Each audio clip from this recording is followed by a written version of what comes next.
nimetoka zangu huko kufanya research. Unajua ni mimi mzee wa research. Ila nikakuona hapa.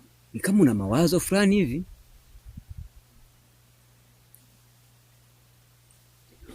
Najua mimi natafakari sana. Najua sana vitu vingi hapa shuleni. Wewe utakuwa unanidharau. Lakini kitu ambacho hujui, naweza nikawa mimi ndio mkombozi wako. Hebu nielezee, kimekupata nini dada yangu? Mbona upo kinyonge sana hivi? Na hapa shuleni tunaishi maisha ya burudani, maisha ya starehe, maisha ya kupendana. Na mimi unanijua ni kama head boy. Kitu hakinipiti. Sasa nijue vizuri. Kitu hakinipiti dada yangu. Hebu nielezee, mimi naweza nikakusaidia. Usinichukulia kama machino. Unajua Fano, wewe usinione hivi mkimya, labda ukajua na mawazo, labda na matatizo. Hapana, sina matatizo yoyote.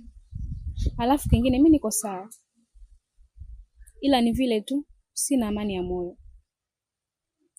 Ningepata amani ya moyo, nahisi nisingekuwa na mawazo kiasi hiki. Alafu kingine Fano, yaani mimi kila siku namuomba Mwenyezi Mungu nije kupata mwanaume atakaye nijali, atakaye nipenda, atakaye nipa amani ya moyo. Taenjoy sana nikija kupata mwanaume wa hivyo. Kila siku nawaza, yani sijui nitapata wapi mwanaume wa hivyo jamani.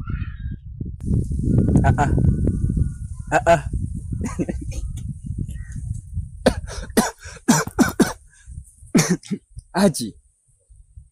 Haya ni maneno yako? Leo hii ndio kuongea hivyo? Ila hakuna. Hapa shuleni kuna wanaume kibao. Wanaume wapo. Hivi, hapo Mwalimu Sharubaro anakupenda?